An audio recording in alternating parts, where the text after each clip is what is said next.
आप लोग का पहला चैप्टर है राजनीतिक विज्ञान भाग 2 का। तो राष्ट्र निर्माण की चुनौतियाँ, ये आपका पहला अध्याय है।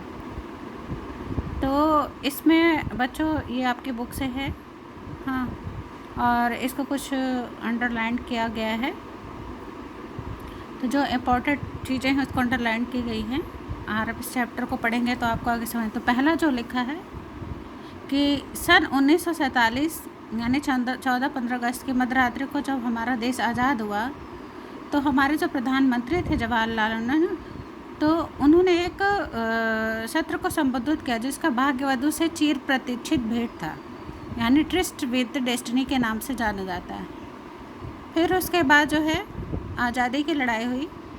हाँ, 1947 का अभूतपूर्व हिंसा और विस्थापन की त्रासदी का साल था और आज़ाद हिंदुस्तान को इन्हीं परिस्थितियों में अपनी बहुविध लक्ष्यों को हासिल करने की यात्रा करनी, मतलब आज़ादी का समय था। और शायद ही दुनिया में ऐसे हालात थे जैसा कि आप देख चुके हैं। तो इस टाइम में 3 चुनौतियाँ हुई थी, क्योंकि हिंसा भी बहुत हुई थी, बहुत आज़ादी की लड़ाइयाँ बहुत तेज़ी से थी, अपने चरमोत्कर्ष पे थी। तो 3 चुनौतियाँ थीं स्वतंत्र भारत के सामने। 3 तरह की चुनौतियाँ थीं। पहली थी और तत्कालिक जो चुनौती थी वो एकता के सूत्र में बांधे एक ऐसे भारत को गढ़ने की थी ताकि एकता के सूत्र में लोग बांधे जाएं।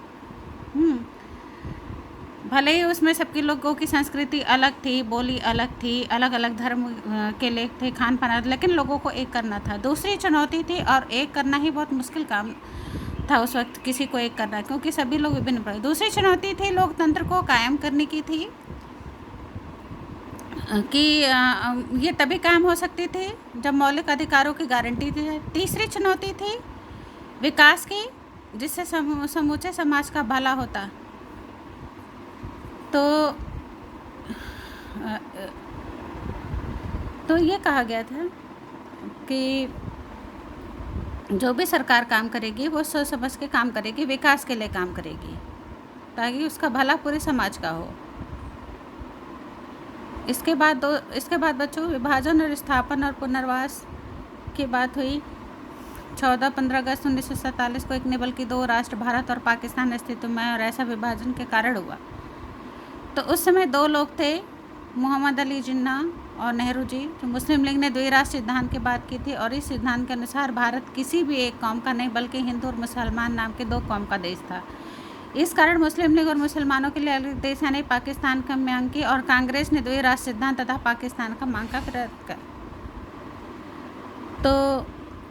तो भारत, उन्होंने कहा था कि भारत जो है 2 देशों 2 कौमों से मिलकर बना हुआ देश है, यानी हिंदू और मुसलमान।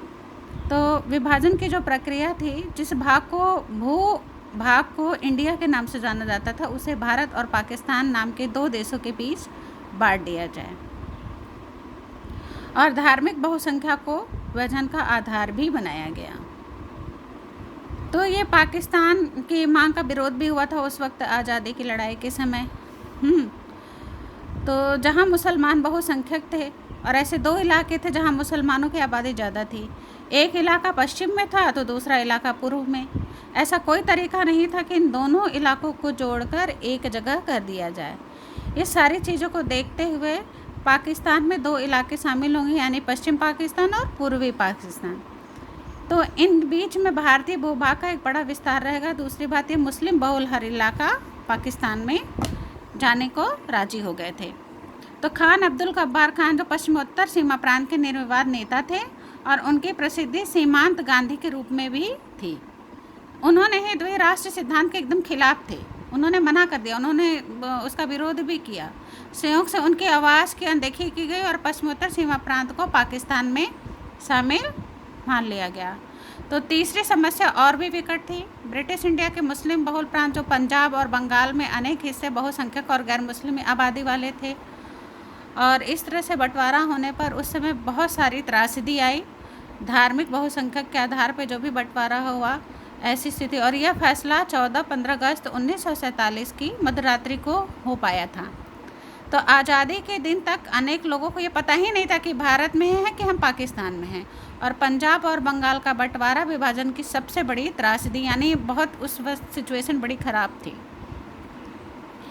तो ये स्थिति थी उस वक्त बंटवारे की, यानी जो तीसरी समस्या थी वो बहुत विकट समस्या थी, और वो भारत पाक का विभाजन था।